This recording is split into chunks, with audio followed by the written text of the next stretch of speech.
Hey everyone, this is Kevin from Kevin's Microfleet. Today I've got a microgalaxysquadron review. We're going to be taking a look at the Series 10 Scout class. We're going to go ahead and take a look at the packaging. We'll take a look at the figures, at the accessories. We'll do some measurements and do a comparison. Let's go ahead and dive into the review. We'll start here with the PDQ. So this is your standard PDQ that we're getting that has just these blue graphics on it. And one of the only disadvantages of this packaging is the only way to differentiate this from some of the other series, especially series, really 6, 7, 8, and 9, is that you have the Series 10 here on the side, as well as the image of the common vehicles there on the front. Other than that, if you see this on the shelf, it's very hard to differentiate this. I really do hope that they start to change the colors of this or something with the design of it to make sure that it pops a little bit more and it's easier for people in the store to identify that there's something new on the shelf. But either way, if we're looking at this, you've got all of your common vehicles there on the bottom. As we turn this to the side, you've got microgalaxysquadron, Star Wars microgalaxysquadron on the back. And then there's no UPC on the bottom of this because this is just a display box. Now, one of the great things that they have done here is this piece right here just folds up on top of it. There were some in the previous series where they had to, ultimately this thing folded all the way over and they had to take it out. And a lot of times the sales associates that were stocking the shelves would just rip those off. So great job on improving the display. So that way this thing does kind of stand out as you're looking at it. And you can be able to save this case if you wanted to be able to get the whole set kind of like we have right here. So inside of that larger box, you end up getting a bunch of these smaller blind boxes. And so if we're taking a look at the packaging here, you can see it says on there Series 10, mystery vehicle and figure included. As we turn this thing to the side, it just says microgalaxysquadron. On the back here, you can see the UPC, and then also this is actually your date of production as well as just the code. That SWJ is just the code for this Scout class. There's nothing on the box to be able to identify what's inside. It is purely a blind box. So if you're trying to find out something with these codes, there's really nothing to know. As we turn this thing to the side, we get a chance to see here are all of the vehicles that come in this series. So you have your 4 common vehicles, which we'll take a look at here in a minute. And then you have your chase and your rare vehicle. So this would be the 1 in 5,000, and this is the 1 in 15,000. As we turn this thing to the bottom, this is an actual representation of what the item looks like when you actually take it out of the box. Now I've got all of the common vehicles laid out here. Unfortunately, I don't have the chase and the rare vehicle. I will show a picture of that here as we move along in this so that we get an opportunity to see what the chase and the rare are, even though I don't actually have them here to compare, which I'll do in a review later. So what we're going to do first here is we're going to work just from left to right, and we're going to start with Rey with her speeder. So it's kind of wild that it's taken 10 series of the microgalaxysquadron line and 3 years for us to get our first Rey figure. So finally we get the Rey figure, and she does come with her iconic speeder bike that we see flying around in The Force Awakens. So let's go ahead and start first with the speeder bike. So it does come with this flight stand. So you can see it plugs in right there. You could also plug this here on the end to be able to fly that around if you wanted to, like that. Now, this thing has some incredible detail on it. I mean, the amount of detail that they put into the netting here, as well as the bag. She's got her staff on there as well. Somebody made a comment about this already. You could go ahead and just get another one of these and clip that staff off and then make her lightsaber. So then as we turn it around to here, we got, again, this incredible detail here with a lot of these, the paint scuffs on there with that little chrome, which looks really sweet. And then it's got the yellow paint on there. I mean, they did a fantastic job with this vehicle. Now, this is one solid piece and is relatively heavy. So if you're picking up the Scout class boxes, you can kind of identify this one because it is really heavy, because this is all one solid piece. But overall, fantastic, very cool design. I really like that. Now, let's do a measurement of this really quick before we take a look at Rey herself. So if we're looking at this guy front to back, it's about 2¼ inches. And then if we're looking at the height here, it's just over 1. Now, so now we'll go ahead and take a look at the figure. And so Rey looks very good. I mean, it is super impressive how good the quality of paint application that they've got, as well as the sculpt on this figure. So, I mean, you can see all of the little wraps there and just the detail in the texture of her clothes, that even on the side of her leg, she's got the bag on. And then again, the face sculpt here looks really nice. I mean, you can see, look at the quality of the detail of that. They got the paint right in the goggles as well on the top of her head, and very, very cool. So hopefully we continue to get more figures of her, especially one of her in, any of the other movies, Last Jedi or Rise of Skywalker, to be able to see her in her iconic kind of like Jedi-ish outfit. Now, I do want to compare Rey and her speeder to one vehicle. So because she is the only one that we actually have in this series, we don't have anything really to compare to. So I wanted to show this actually compared to the Micro Machines version of this. And the funny thing is the difference in the figure. So you can see that the Micro Machines one actually has the wrong figure with the speeder, but it is cool to be able to see these compared to one another just from a size perspective. So again, Micro Machines not as detailed as what we're getting with Microgalaxysquadron, but again, cool to see something that's kind of a similar size. Now we're going to go ahead and take a look at Ahsoka with her speeder. Ahsoka's little speeder here is so funny looking, but I love it because it's just such a unique looking speeder. And it's really, really small. I'm going to do a measurement of this first, actually, because I think it is so interesting to see. So it is about 1¼ inches from front to back. And very cool design. I do like that they did some different paint color on this relative to what they've done with the other version of this that we've had released. And I could still see them doing one more because Anakin does fly one of these in one of the episodes also. So now this comes on this flight stand, which you can pop this off just like we were looking at with Rey's speeder, and you can put it on the side like that to be able to zoom that guy around. Here's our comparison of the two speeders. So you have obviously Ahsoka and then you have Sabine's. And so you can see the obvious difference there in the paint application. As we turn this thing around to the back, you can see, here we'll flip it up like this, that way you get a chance to see it a little bit easier. Obviously totally different. I do really like Ahsoka's. I think the quality of the application looks pretty good, as well as I do like the colors just a little bit more.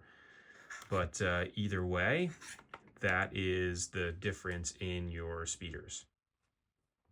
So here we've got Series 1, and then this is Series 9, the rare, and then this is Series 10. And so you can see the difference there in the skin tone for sure. In Series 1, it was like almost an orangish pink color. And then we got it a little bit lighter there in the second one. And then now in Series 9 and then in Series 10, they did a better job getting that blue on her head tails, sorry, her hair tails.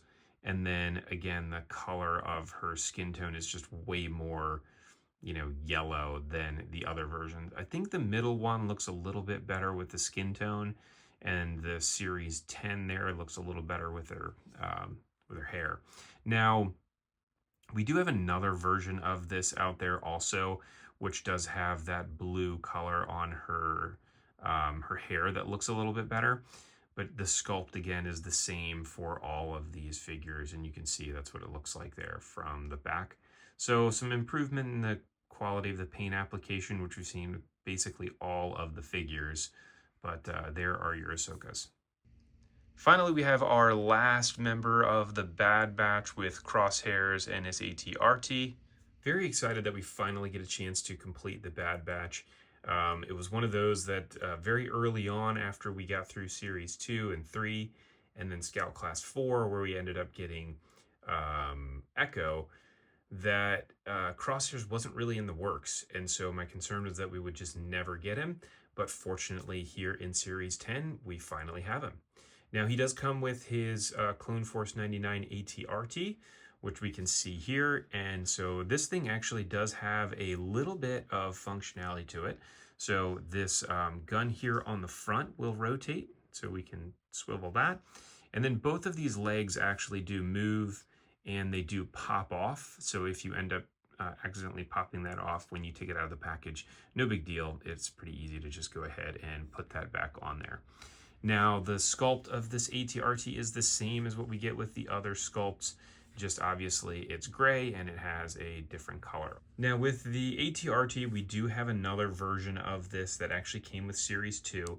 So the one on the right here, this is from Series 2 that came with Hunter, and then now this is our Series 10 version. And so you can see the paint application is pretty much the same.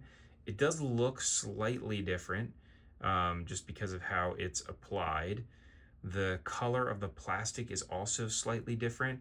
You can see this newer version is much more of a dark gray versus a light gray there with the other version.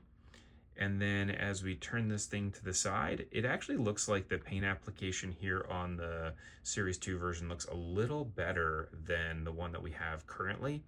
The skull looks a little better on there, as well as just that black that fills in on the side. Looks like it fills in just a little bit better as well. But either way, other than that, all of the functionality of this vehicle is the same. So now we'll go ahead and take a look at Crosshairs himself. So you can see that he does actually have a backpack. That backpack is actually removable, and very cool that they actually put his sniper rifle on there. That is such a cool touch. And then it's got some great paint application there on his back as well as on his shoulder. I mean, just very, very cool. Love this figure and super excited to be able to finally get him. Here's our whole Bad Batch crew back together finally. So very cool. We've got Echo, then Wrecker. So Echo was in our Scout class, I believe Series 4. Then we had Wrecker from the Marauder. We have Hunter from Series 2 Scout class ATRT, Omega with the Marauder. Then we got Crosshairs, and then we also have Echo that came in, I believe, Series 3. And really cool figures. You can see they all have backpacks. All of those backpacks are removable, and they are all unique. So pretty amazing that Jazwares went through all of the trouble to make these figures and to make them look the way that they actually do in the series. So it would have been really easy for them to just not do a lot of the detailing on there, but they really did crush it with the helmets as well as the paint application all over the armor, and then again on the backpack. And awesome too that we also get Omega in there. Last but not least, we're going to take a look here at the battle droid with the Dwarf spider droid. This is definitely the highlight of this series. The Dwarf Spider Droid is actually not a vehicle that that anything would typically ride on. It's just a droid in and of itself. But it's really cool that Microgalaxysquadron has been able to get this through by creating a ride-on type of a vehicle. So we've got our droid that comes with it, as well as just you'll see here as we look at the Spider Droid, how they ended up doing this to make it a little more creative so that we do actually get this in the line, which again is a really, really cool option. So if we start with the droid here, this is actually the same style droid that we get with all of the other versions. So this is the same color as what we got back in Series 2. So very cool to be able to get this guy again. Not really needed for this specific item, but you certainly can throw him on there if you want, which we'll take a look at in a minute. Now, with the Spider Droid, this thing is actually really big. So I'm going to do a couple measurements of this first. So if we're looking side to side, it's roughly 2 inches. And then from a height perspective, it's about 1.5 inches, just over 1.5 when it's in this position. But there's a lot of different things that you can do with this. So If we look at just the legs first, so the legs actually have a swivel in here, so you can actually swivel this side to side.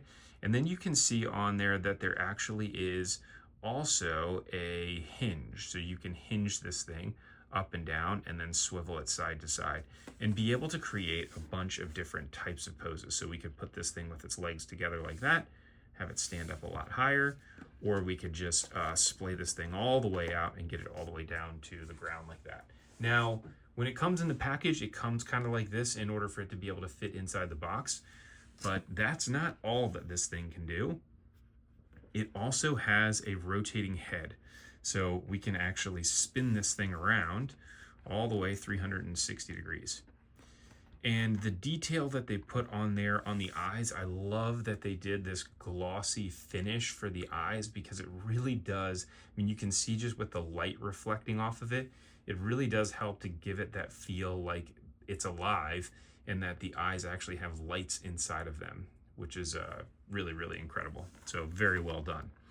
Now, we can obviously see the clip here on the back and the little stand here for the figure. So in order to do that, you'll just go ahead and clip him on there and then put him on like that, so he could essentially ride the droid if he wanted. Now, for many of us out there, collectors that get this, you may want to have one of these with that clip on there to keep it just pretty much the way that it's designed. But for me, I went ahead and clipped that stuff off, and I went ahead and painted it. So let me show you what that looks like right now. You can see our version in the middle, obviously with that C-clip still on there and the droid on board. And so we'll turn this around so you can see what that looks like from the side. Now, I went ahead and clipped that clip off. I just used some snips to be able to snip it off, as well as the little stand there. And so now you can see what that looks like from the side. Looks much more like a normal droid that you would have. Now, I've got two different ways that I tried to paint it to try to make it look a little bit more normal without it, really standing out. So with the one on the right side, what I did is I actually mixed those two metallic colors together and painted it, and it looked okay. Didn't look quite as good as what I was looking for. But then I used this Rust Streaks enamel there and painted that, and that certainly looks like it's a much closer color match to the actual droid itself. Now, again, if you're looking at this from the front, you never really see it anyways, so it's not that big of a deal. But if you wanted to go ahead and snip those off and be able to find a color match, those two options would be the way to go. I've got some links for those in the description below so that you could go ahead and pick those up off of Amazon if you wanted to. So when I initially saw that we were going to get this, I had already 3D printed some Dwarf Spider droids in the past. And so it was really exciting to be able to get something that is going to be, pretty easy to obtain, as well as I don't have to 3D print it and paint it. Now, when I got it in hand and I opened the box, I was thinking, wow, this thing doesn't look that big, but it's much bigger than I expected. Seeing it next to my 1/72 scale Dwarf Spider droid, this thing is massive. So it's way bigger. Now, it obviously has tons of functionality, and this Spider droid, the one that I 3D printed, has none. It's just all glued together. But you can see a huge difference there, obviously, in the size, as well as the one piece that this doesn't have, which they would not have been able to put it in the package anyways, is that antenna. You could always get like a piece of, wire or something like that and glue it on the top to be able to give it the antenna if you really wanted to do that. But very cool to be able to see this compared to the 3D printed version, which I suspect would be much closer to it. Now, I don't know. Maybe the Dwarf Spider droid is actually a lot bigger than what I had anticipated, and the one that I have is incorrect. But either way, definitely the standout of this series to be able to have this. Very cool to be able to have another crazy droid in the actual line, which I really had never expected us to get, but here we are. The last two things that we have with this is our chase and our rare. So the rare, the 1 in 15,000 in this series, is Ezra with an AVA speeder, which we have here up on the screen right now. And I'll be able to compare this here again in the future once I get this, and I'll go ahead and do a review for it. But this looks to be our Season 3, Season 4 Ezra, and then just somewhat of a standard AVA speeder. The chase that we have, the 1 in 5,000, is actually Count Dooku on his speeder, and this is the hologram version. Very cool to do this as a 1 in 5,000 chase, just because these holograms are not something that everybody really wants or needs, but for the hardcore collector, as well as one that likes sublines, the hologram subline is a lot of fun to be able to collect, and they look really cool. So hopefully we'll be able to find this very soon. Both the chase and the rare are very easy. Well, not very easy, but they are easier to get in the light armor class bundles, which will be appearing on Amazon. I have some of the links for them in the description below. Some of them are active, some of them are not currently, but if you do get a chance to be able to pick them up on Amazon, your chances of scoring a chase in the rare are roughly in the 40% range, which has been pretty common here over the last few series. Hopefully everybody's able to pick those up that way. That is all I have here for your review. If you like this, please go ahead and like and subscribe. Check out all the links that I've got in the description below. Thanks everybody tuning in, and I look forward to catching everybody on the next review.